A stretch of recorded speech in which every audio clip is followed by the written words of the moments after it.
John, what's your assessment of the game today? No excuses. Portsmouth were better than us on the day. They were far more clinical, they took the chances.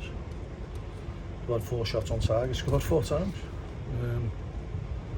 And we've just got this thing at the moment where we're more or less beating ourselves.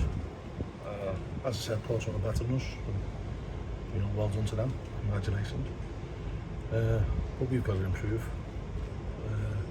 All over the park. Cheap goal to give away the first goal. We go down to 10. We know we're going to have all the ball. And then we concede from 2 set plays. And we're the second best at defending set plays in the league. I don't think we've conceded for about 12 games from set play, and you concede 2 in 1 game against 10 men. And you can't legislate for that. But we were so disjointed with our play. This is the 3rd game we've played away from home where we haven't scored. And in them 3 games we've had 68 shots. So you're having 68 shots and you're not scoring, we're doing something wrong, in my opinion anyway. So we had 25 shots today, only 6 of them on target. Portsmouth had 11 for them on target and 4 goals. So that's an unbelievably good strike rate for them. And an unbelievably poor one from us. And we can't say we didn't have chances today, because we did. We were just wasteful. And when Portsmouth topped off us after they went down to 10, we were wasteful in possession. We took too long on the ball. We took too long to decide what to do. And they looked quite solid. We played into their hands a little bit with the balls we put into the box. You prepare a certain way tactically, expecting that Portsmouth are going to be set up one way. The red card obviously changes things. How much of a different challenge was that when they were down to 10? Listen, people say it's hard to play against 10 men. Sometimes it is, because they drop in. It's a good side, Portsmouth, don't get me wrong.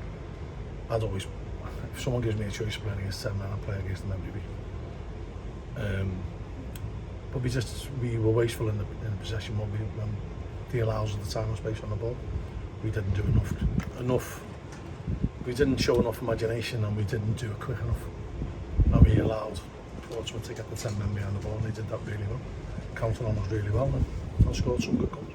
Anyone who's seen the full-time score, looking at the first 10 minutes of the game, you'd never imagined that was the way it was going to go. No, we started the game really well. I think we'd had 3 shots before they'd gone into our box.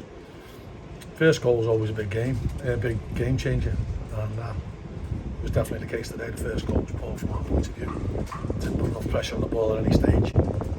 Got counted on from one of our own corners, which we practiced yesterday, and then ripped up that script and decided to go off piste. And we didn't get it right, didn't pick up the second ball, let the lads carry the ball out, and then didn't put enough pressure on the ball that led to the goals. Good finish by their lads. And the second one is big. I think that's probably the deciding factor, the second goal. And we can only blame ourselves. A driven corner, and Ross has been outstanding for us as centre half. He's missed just the flight of the ball. He's let have a free header. We can't do that at any level, but certainly League One level.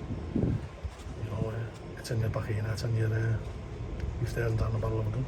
Tough result. How important is it there's no hangover from this going forward into the games you've got coming up? Well, we've had a good chat in there, but the problem that you've got is that we've got this thing hanging over us now that we can only win at home, we can't win away, and we're poor away from home.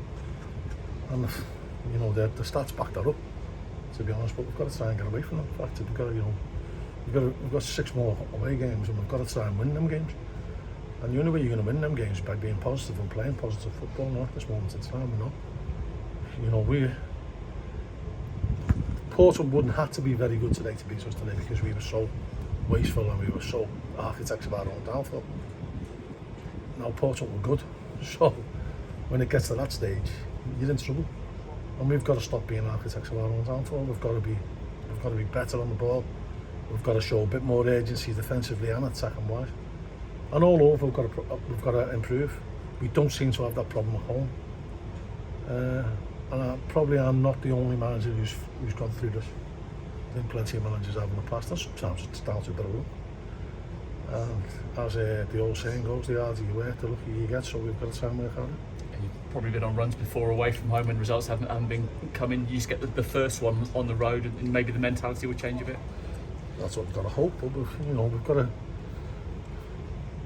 we've got to keep trying. And when you give up, you've got no chance of winning if you give up. And we won't give up, that's for sure. We'll be giving it our all, and we'll try and get something out of each game. Positive today, Josh Woods getting his first start for the football club. Fantastic for him. Big day. Yeah, big day for him. He'll be disappointed going home. He showed glimpses. I thought Roz did well when he came on. Looked at threat going forwards, running with the ball. And big day for Tommy Lee as well coming on. And he'll be released on 16. So, but we've never been in the habit of sulking, so we'll go into work on Monday and we'll work hard and we'll try and prepare right for next weekend's shot. And those two players, how important is it? They're almost like a role model for players who've played non-league football or been released by football clubs. Look at, as you say, Tommy Lee, who's playing non-league football down the road from here. Bognor Regis, told he wasn't good enough at 16. He's back now playing in the first team here at Fratton Park. So it's a great example for young players. Again, never to give up. Well, there's always hope. You don't always get what you want, but you can try and play as high as you can. There's no one more desperate than me and Jimmy Bell to be professional footballers. We didn't quite make that, but it wasn't for them. Definitely wasn't for the ones to try. But we had, very, very good non-league careers, and we enjoyed it. And I think that's why we appreciate what we've got on a daily basis, and we don't get players able to. Yeah, free midweek for the first time in a little while. How useful is that going into the Charlton game? Well, we've got to come up with a game plan to win on next Saturday, and it gives us a bit of a chance to digest this game and go through it with the players and see where we can improve.